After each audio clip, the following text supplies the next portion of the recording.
This is Michael Wilson. We're looking at empowered disciples of Jesus, the inspiring journey of Stephen and the seven chosen ones. Let's do it, my friends. In the early days of the Christian community, a remarkable event unfolded, and it left an indelible mark on the believers at that time. Acts 6:5 recounts the moment when the assembly gathered together and they were seeking individuals full of faith to become the first deacons. And the Holy Spirit came upon them.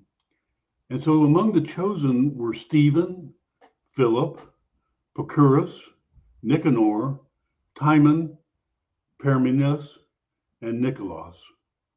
And he was a proselyte of Antioch, not in Israel. This selection marked the beginning of a powerful chapter in the history of the early church, and it showcased the transformative impact of individuals surrounded and surrendered by the Holy Spirit. So in Acts 6:5, we read, "And what they said pleased the whole gathering," that's the apostles, "and they chose Stephen, a man full of faith and the Holy Spirit." Oh my goodness. Am I known as a man full of faith and the Holy Spirit? Not always. And they also chose Philip and Prochorus, Nicanor, Timon, Parmenas, and Nicolaus. So these men were embracing faith and the Holy Spirit. And that's the foundation of Stephen's character.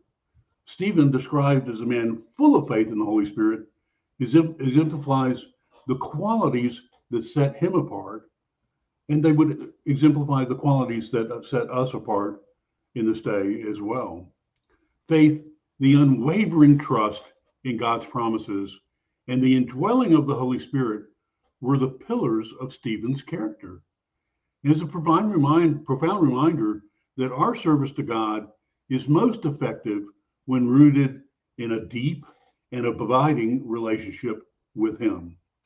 The Holy Spirit, as the source of divine wisdom and power, empowers believers to fulfill their calling.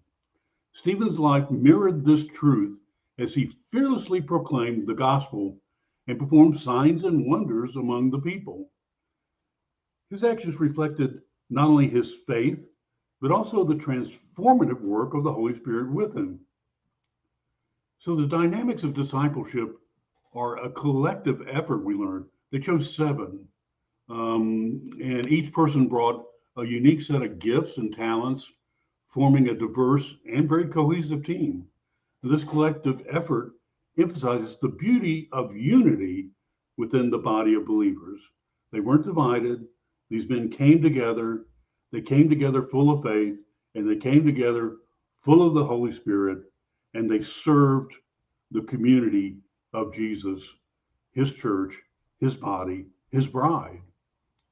So the unity among the chosen seven is a powerful testament to the Holy Spirit's ability to harmonize diverse backgrounds and skills for a common purpose.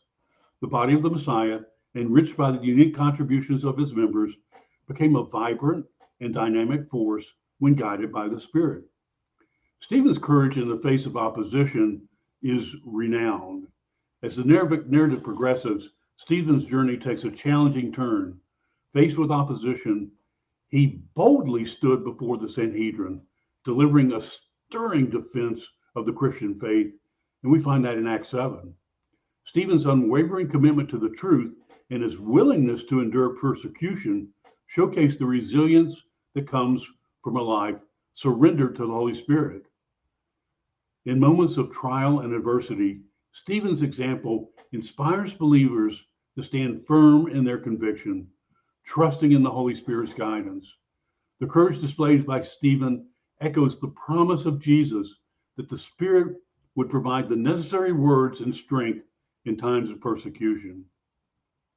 So the bottom line is we have a legacy of faith and transformation. Acts 6:5 encapsulates a pivotal moment in the early church's history, highlighting the significance of faith and the Holy Spirit in the lives of believers. Stephen and the chosen seven exemplified a paradigm of discipleship marked by courage, unity, and relentless commitment to the gospel. Their legacy continues to inspire generations of Christians to live authentically, to live empowered by the Holy Spirit, and to be dedicated to advancing God's kingdom. So as we reflect on the narrative of Acts 6:5, may we be encouraged to embrace the same faith and dependence on the Holy Spirit that fueled the lives of these early disciples.